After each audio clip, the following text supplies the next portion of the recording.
Yes, good morning mga boss. Pupunta ako ngayon sa National Bookstore.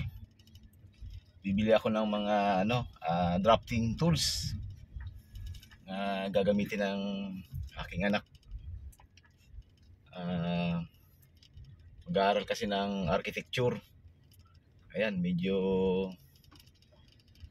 may konting excitement tayo dahil yan yung pangarap ko nung una na mag-aaral ng architecture. Kaso nga lang doon sa province namin wala talagang course ng architecture. Wala din namang sapat na budget para makapag-aral sa ibang lugar. Kaya yun. At isa pa, maaga ding nakapag-asawa at nag-aaral pa lang di na ako pinakawalan ng naging misis ko ngayon. Ay, kasama ko pala yung misis ko ay nag-video. Nag-video. Ay, yan talaga. May marami naman. May mga disadvantage man sa pag-asawa ng maaga may mga advantage din naman. Kamukha ngayon parang kailan lang ako yung nag-aaral ng drafting. Actually, nag-graduate ako ng drafting 2006. So ano na ngayon, 2025, so 19 years na nakaraan. So ang bilis talaga ng panahon na yung panganay naming anak ngayon ay mag-aaral. Fourth year college ako noon, fourth year college ako noon nung misis ko nanganak sa panganay namin. Ayun, yun na ngayon yung mag-aaral ng architecture. Actually nakapag-aral na siya ng isang taon sa college. Ang course niya ay criminology. Dahil medyo ang lahi namin ay medyo kulang sa height ng konti. Kaya ang option niya ay mag-aaral ng architecture. So sana naman ay kayanin. Kasi alam ko talaga sa architecture medyo may kahirapan at kailangan talaga dyan ay tiyaga at talagang pursige sa pag-aaral. So andito naman ako kahit papaano, siguro makakatulong ako sa pag-aaral niya in terms of sa mga technical na mga pinag-aaralan, particular sa drawing dahil nakatapos naman tayo sa ng drafting. Ayan, so yun, maghahanap ako, punta ako ng National Bookstore nga para mamili ng mga gamit. So sa tingin ko medyo malaki na ang pagbabago sa presyo ng mga gamit dahil 19 years pa naman nung simula nung katapos ko ng pag-aaral ng college. Yan, so yun sana kayanin natin yung budget o magkano yung mga gastos natin. So isa yan sa na pag nag-aaral ng architecture, medyo may kamahalan yung mga drafting tools na kailangan gamitin. So yun, at umaya pa nakapamili na kami, check natin kung magkano aabutin. Pupunta namin ay dito sa malapit sa amin sa may SM Dasma sa Marinas. So sana i-kompleto, sana makita ako ng isang set para hindi na mahirap paghanap kasi hindi ko na rin maalala kung ano pa yung mga kailangan gamitin. So yun lang, see you, what's up tayo.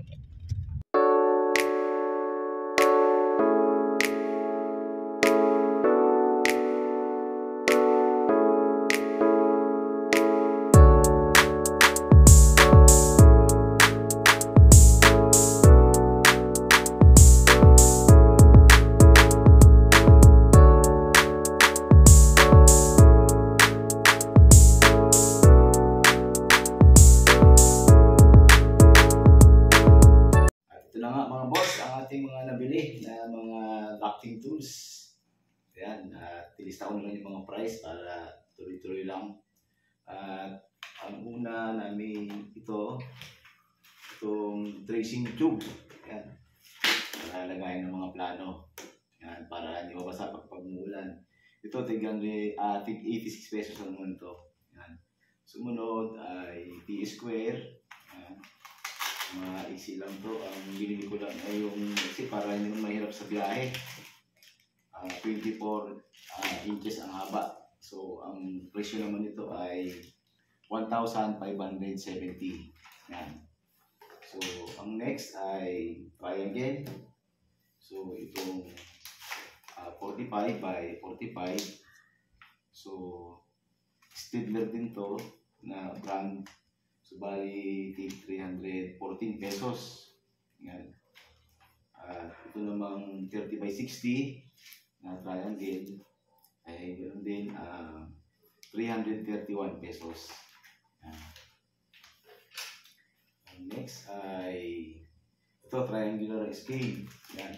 Para pagka mag-drawing ng nasa tamang scale, ito yung gagamitin. Ganun sa pagsukat sa mga plano na naka-scale. Ito, tignan naman to, 499 pesos. Yan. Next ay aluminum ruler. Aluminum ruler natin. Ito kasi mas madalas mabali, mabutol. Kaya ang binili ko, aluminum.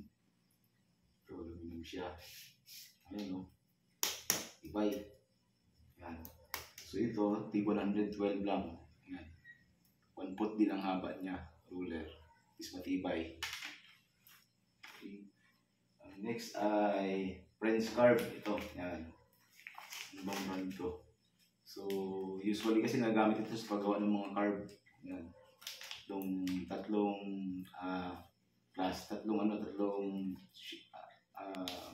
sizes. Yan.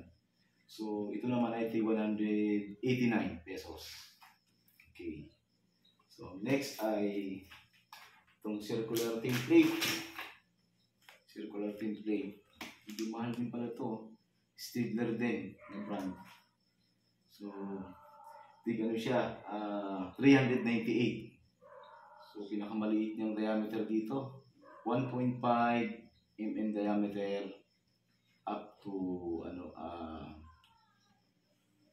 23 mm diameter. Para pagka nagbagawa ng template, instead na gumamit ng kumpas, pagka mabilisan at yung diameter naman ay sakto sa template, hindi mas mabilis makagawa ng drawing. Yan. Next ay protractor. Ayan, para pagkuha ng mga angle, ayan, o degrees. Ayan, magamit ito sa ito rin isa rin sa napakahalaga sa pag-drawing pag gumagamit ng angle. Next ay compass. Ayan, ito isang set. Rotring brand. Ayan. So ito, meron tong compass gamit ng lapis, then compass din para gumamit ng thick pen. Ayan. At meron ding divider. So ang presyo nito ay 1,223. Next ay ito yung talagang medyo mahal-mahal. Yan, rotring din. One set ng thick pen. Ang point niya ay 0.2, 0.4, 0.6. Yan. So, ito, isang set. Ang presyo niya ay 3,302 pesos. Yan. Next ay mechanical pencil. Ayan. So, problema ko, meron na nga pala itong kasama na mechanical din dito sa set ng thick pen. Ayan. Okay na rin, at least may reserva. Ayan. So, magkano ito? 270 pesos. At ito naman yung kanyang pambala. Ayan. So, 29 pesos naman ang presyo. Ayan. Prepare na rin ako ng dalawang munang lapis. HB at saka 2B. Ayan, so ito yung mga ginagamit sa pang-shade. Depende ito sa thickness ng talab. Ang presyo nito ay 78 pesos itong dalawa. Next ay cutter. Ayan, natin ang cutter. Okay. So cutter ay 136 pesos. And eraser. Ayan. So meron na rin palang eraser dito sa set. Ang rotring, hindi ko napansin kaagad kanina eh. Pero okay na rin ito. Hindi naman ito masasayang magamit ito. Presyo nito 182 itong dalawa. Next ay erasing shield. Ayan, siyempre kung meron tayong pampura, meron tayong erasing shield. Napaka-importante nito kasi minsan pagka nakakaproblema sa pag-drawing, ang final na, halimbawa, thick pen ang gamit at nagkaroon ng mga blot o something na sumobra ng konti yung sulat o yung linya, ito yung ginagamit, diba? Pag magbubura, ginagamit ito para hindi, at least hindi madamay yung ibang mga linya pagka nag-i-erase. So okay din to, erasing shield na to. Next, last lang itong tape. Para nakikita ng maayos yung drawing paper pagka nag-drawing. So ito, marami pang kulang nito. Hindi ko lang maalala kasi yung iba. Depende na siguro pagka depende sa subject o depende na sa mga activities sa school. Alam mo, may mga lalabas pa rito ng mga kailanganin. At hindi ko rin sure kung ito lahat magagamit ka agad sa first year. At least naka-ready na yung mga dapat yun para isang milihan lang. So ito ang total lahat ng pinamili namin dito. Itong 18 items na to, ang halaga ay 8,856 pesos. Kaya medyo malaki na ang pinagbago ng presyo ngayon ng mga drafting tools. So ganun talaga, sa panahon kasi ngayon, lahat naman ay sa drawing, sa drafting man o sa architecture, sa engineering, may AutoCAD naman pero hindi pa rin talaga nawawala yung manual drawing.